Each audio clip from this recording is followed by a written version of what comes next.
Uma informação, se eu não me engano, ainda exclusiva aí no Brasil.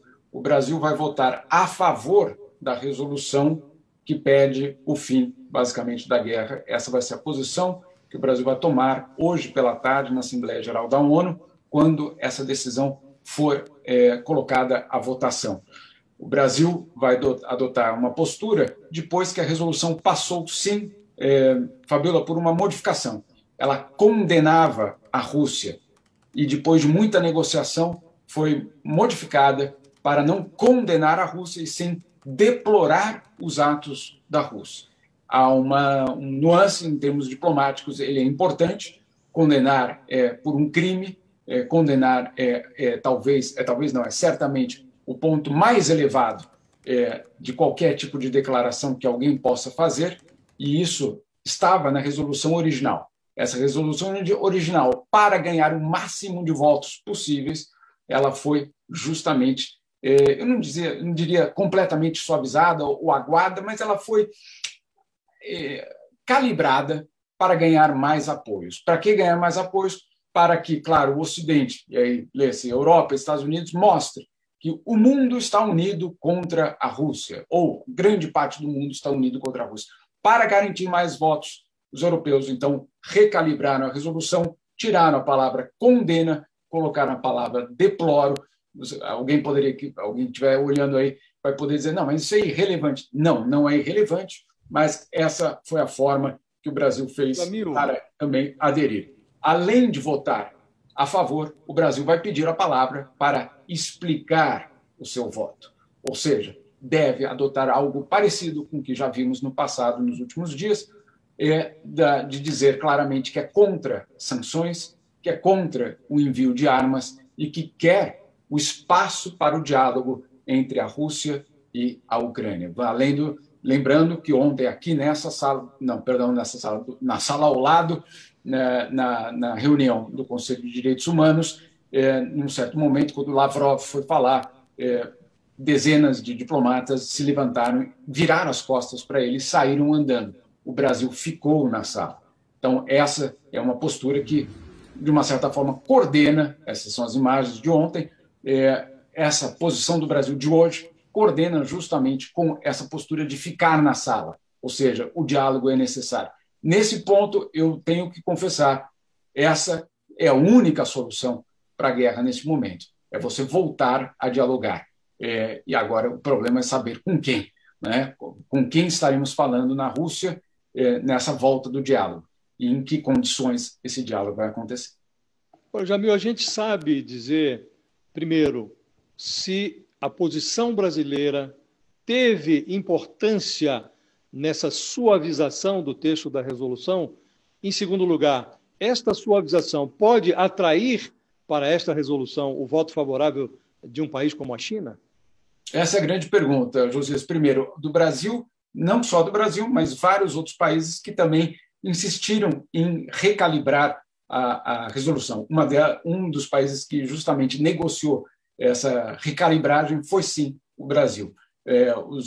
O temor dos autores da resolução, basicamente os ucranianos e os europeus, era de que um número muito grande de países optasse pela abstenção, o que seria um sinal ruim, né? Seria, para a resolução, um sinal ruim. Ela poderia até ser aprovada, mas se no final houver aí 60, 70 abstenções, é um sinal ruim para a resolução, é um sinal que a Rússia pode usar dizendo não existe uma coerência no resto do mundo em relação a nós, ou o resto do mundo está assim dividido.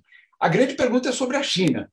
A China, no Conselho de Direitos Humanos, não votou a favor da Rússia, se absteve.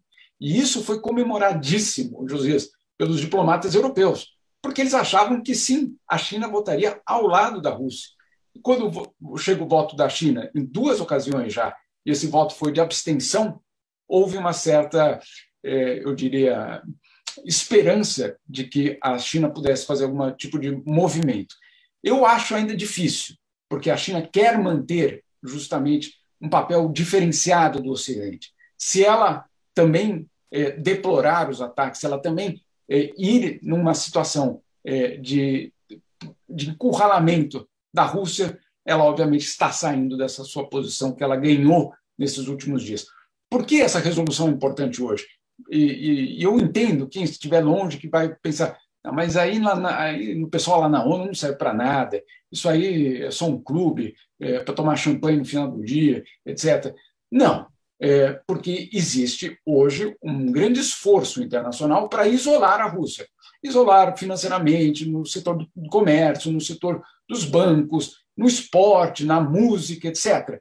Mas se você não isola na parte diplomática, na parte política, fica muito complicado você manter todo outro tipo de isolamento ou sanção. Então, esse isolamento na ONU hoje, ele é um teste muito importante para a comunidade internacional, por mais que a resolução, no final, seja um pedaço de papel.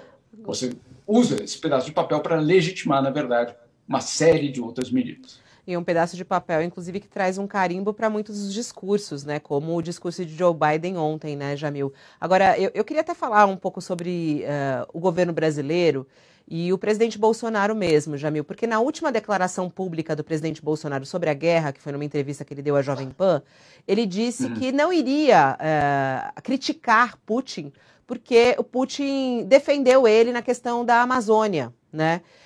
E que ele não iria fazer essa crítica. Essa decisão do Brasil, e se isso realmente acontecer, como você trouxe aí para a gente, esse furo de reportagem, que o Brasil deve votar dessa maneira, se realmente isso acontecer, mostra que o presidente Bolsonaro não tem força nem nas suas relações exteriores? É isso, Jamil? Fabíola, é curioso você dizer isso, porque entre os ministros estrangeiros e embaixadores estrangeiros, eu diria do mais alto círculo diplomático você possa imaginar, são fotos em off, a gente conhece como funciona isso, mas podem imaginar aí, de algumas dessas pessoas que eu estou falando, eles dizem o seguinte: a nossa esperança é de que o Itamaraty enquadre o presidente, que o Itamaraty, de uma certa forma, sequestre a política externa, que não deixe ela apenas no Palácio do Planalto, porque o mundo confia muito nos diplomatas brasileiros, que estão aí há muito tempo. Não estou falando de Ernesto Araújo, estou falando da diplomacia brasileira, o Josias sabe do que eu estou dizendo. E que é muito mais sólida, constante e previsível do que o Palácio do Planalto. E essa constância e esses interesses permanentes do Brasil, ninguém nunca achou que o Brasil segue o Ocidente cegamente. Não, tanto que o Brasil foi um dos membros que incentivou a criação dos BRICS. Aqui na OMC, aqui perto, fez o G20 que era uma afronta a Estados Unidos e Europa. Então, o Brasil, tradicionalmente, sim manteve uma postura de independência, ou, como disse agora recentemente, de equilíbrio, mas nunca de neutralidade no que se refere às violações ao direito internacional e à Carta das Nações Unidas. Não há neutralidade. Vamos lembrar o que aconteceu aqui na Suíça essa semana. A Suíça rasgou a sua neutralidade de décadas, adotando sanções contra a Rússia, contra os ultra-ricos russos que têm dinheiro justamente aqui. Eu nunca tinha visto, sinceramente, a Suíça tomar um passo tão decisivo na sua política externa como nessa semana. Então, não existe neutralidade neste momento, nesse sentido. Existe equilíbrio. Equilíbrio é você dizer: a violação à Carta das Nações Unidas aconteceu, a violação ao direito internacional aconteceu, agora temos que buscar um caminho para a paz, porque a outra opção são mortes e muita crise humanitária com um número gigantesco de refugiados. Então, essas são as opções, e são opções bastante claras. Vamos ver aí quantos votos a favor essa resolução vai receber hoje. Ela vai passar. Existe pelo menos um entendimento aqui de muitos embaixadores de que ela passa, ela vai ser aprovada, mas é importante que ela passe com um número elevado de votos para mostrar justamente a unidade internacional.